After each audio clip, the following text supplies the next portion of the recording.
Well, we want to welcome everybody back again to Titan Media Entertainment. I'm the owner and the host today for another campaign podcast, week 3, podcast 3, for a guy I've really come to know. He's a guy that you guys need to heed and listen to. His name is Ferdinand Bristol. He's a Republican candidate for Broward County Commissioner District 7. Ferdinand, great to have you on for podcast 3. Before we get into the topics today, and I know there's 4 that you've already presented to me, I want to talk a little bit about last week here, a great week of bringing in topics here. We talked about proprietary tax, Broward County, a county that's just heavy in taxes, and you brought up some great points. We talked about tax cuts, police misconduct, missing people, and undocumented immigration. Great podcast, but here we are today, a present-day podcast. First and foremost, how was your day, and are you ready to talk? Thank you very much, everybody. Thank you, Mr. Chris. You're welcome, sir. Thank you, Mr. Jesse. And thank you, everybody around the world for that opportunity I have to talk to you. Before I start, I got a complaint I'm going to give to Titan Media. Okay. I will be need a DNA test from Titan Media maybe today or tomorrow. Why? My opponent, Tim Ryan, everything I do, he did it. I'm warning, he's warning. I'm talking, he's talking same way with me. Everything I do, he do it same way. I'm walking, he's walking like me. I'm warning, he warning like me. When I am eating, they were all my spoon. Mr. Tim Ryan, my opponent, try to hold the spoon same way with me. So today, I'm asking Titan Media to give me a DNA test to see if I am not that Tim Ryan father. Well, I think your candidate has definitely got to be aware of you. You're doing things at a high level. The podcasts are working. You're getting your message out to the masses. We're excited today. We've got 4 topics that we talked a little bit about off the air, and I want to begin with Medicare. What a powerful platform. Ferdinand Bristol, tell us a little bit about Medicare in your opinion. Okay, first of all, I got a big problem the way people is mistreated in the United States. Because as a business owner, every week when I pay somebody a check, I take federal tax, I take social security, I take local tax, and I take Medicaid for money. People pay me like $60 every week for Medicaid. And then they told me they need to pay another Medicaid tax after Obamacare. And when they pay all that kind of money, the insurance company, they do not pay the Medicaid because they're sick. They pay that in case something happened to them. And then the company waiting for them after the month 3 days after, they suspended people insurance and they want them to start over.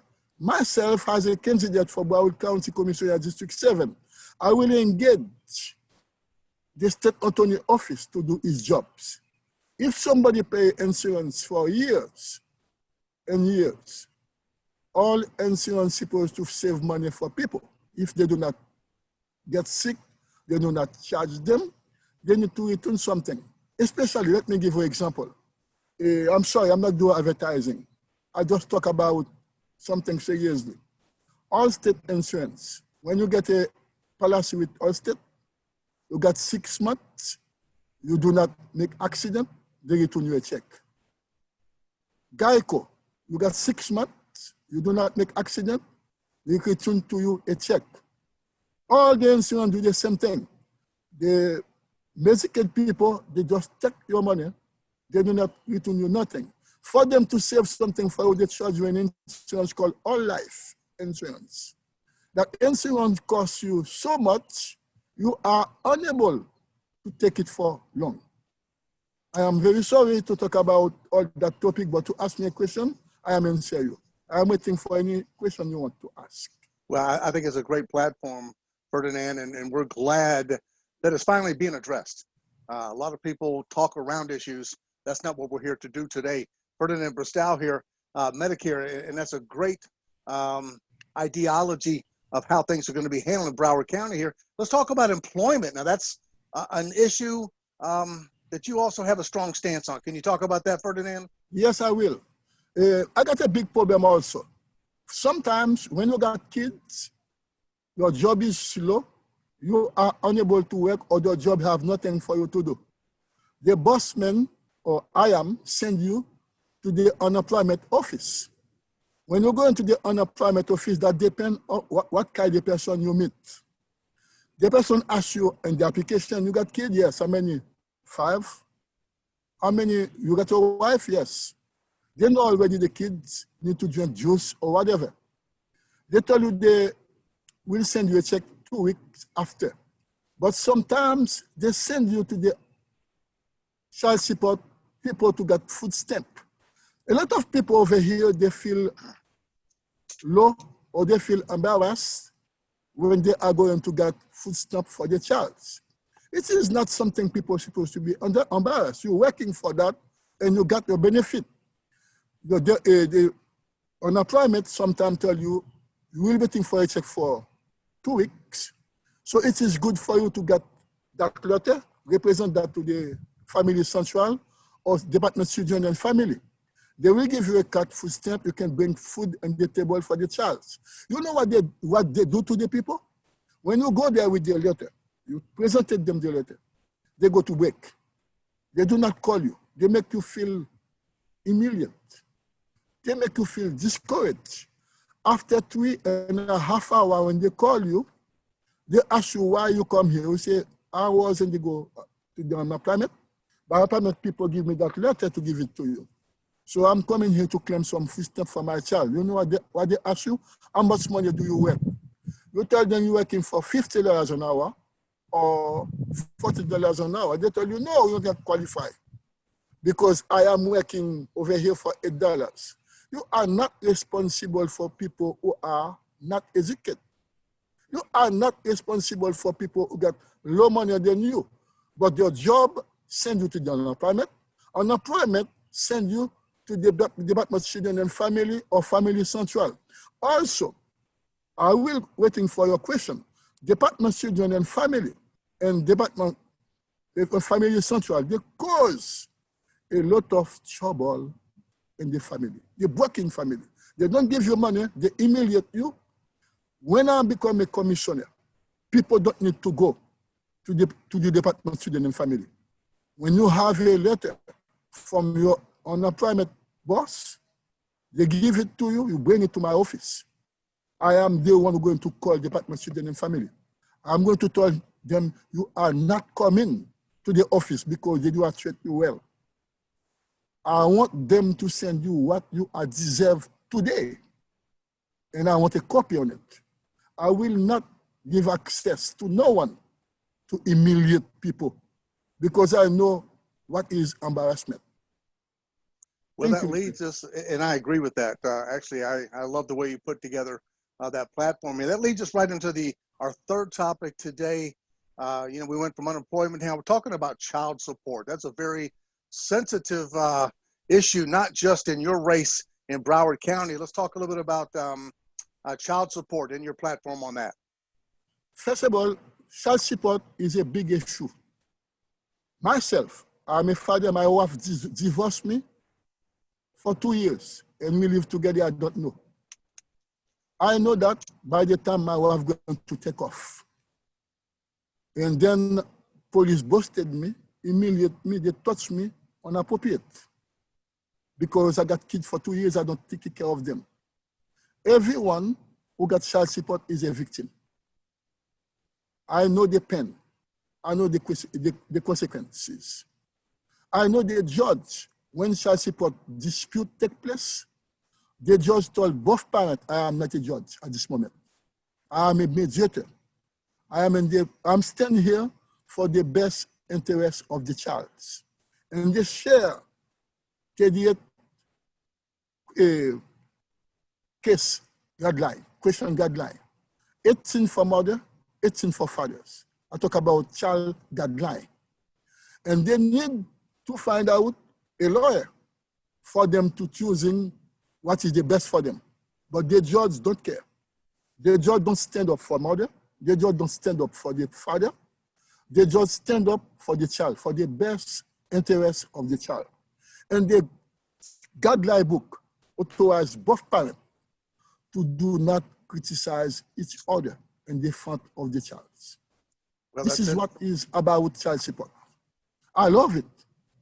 And what is happened? When you put your husband or your wife to the child support, you abuse the child. Because the money you're supposed to give to your child, you need to pay service for the child support people. And then when the child become a man or woman, they try to warn him for office. You know what they told them? You are not qualified because we do enough for you.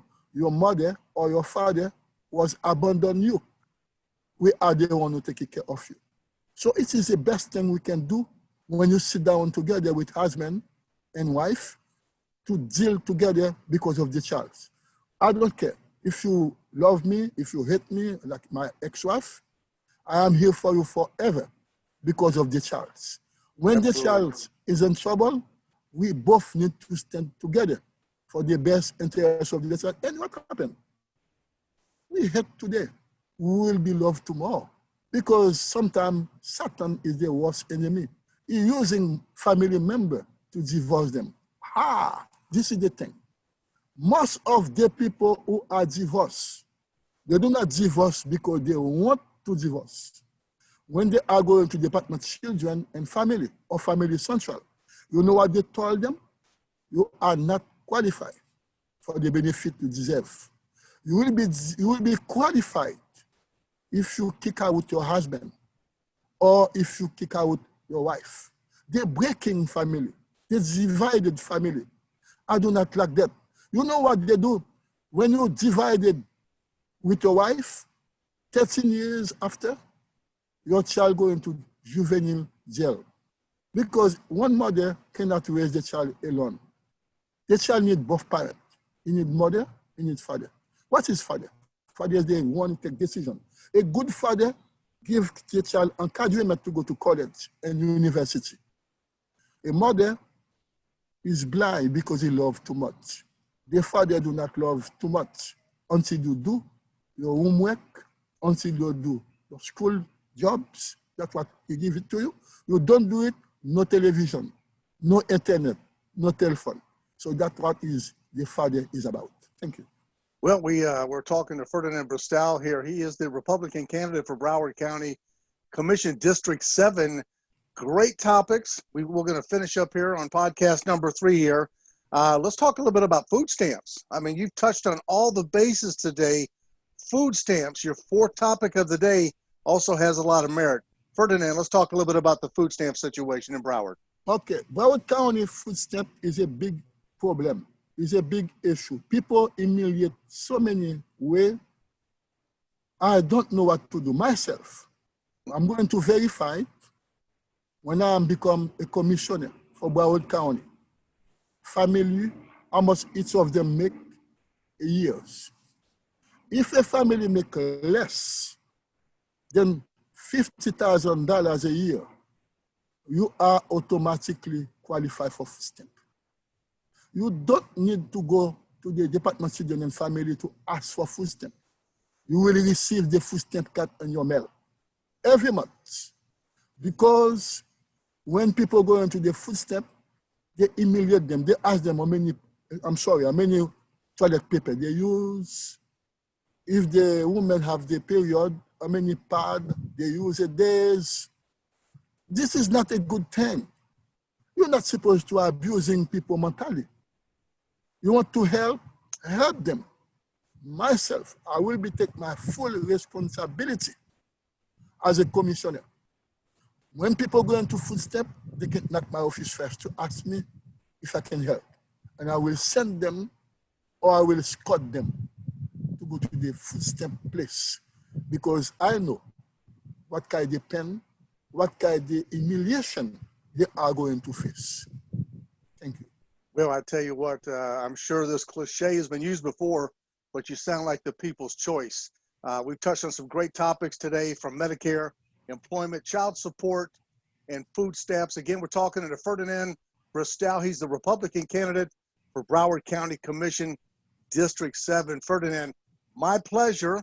Of course, next week we'll have our podcast 4 as we move closer to the November election here. Ferdinand, we thank you greatly for having us on. We thank again Titan Media for putting this thing together. And Ferdinand, we'll catch you next week. Thank you again. Thank you very much.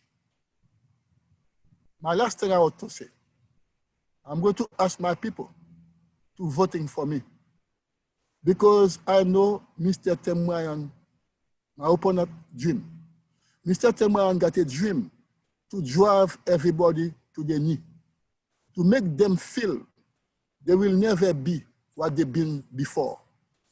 And I will promise people they will be back in defeat. They will become home honor again. When I am winning the election, I will face a very tough job, because I will be able to make sure I pay closing costs for everybody who losing their home from the World Depression, and I will give them $10,000 for personal belonging. So I need the help, I need prayer, and I need the vote. Thank you very much. Well, we thank you again, Ferdinand, and you're getting the exposure you need. The platforms are solid, and we're honored here at Titan Media Entertainment to be a part of this podcast. Ferdinand Bristol, we will catch you next week on Podcast 4. This is Titan Media. You guys have a good evening. I'm out. Thank you very much. God bless you.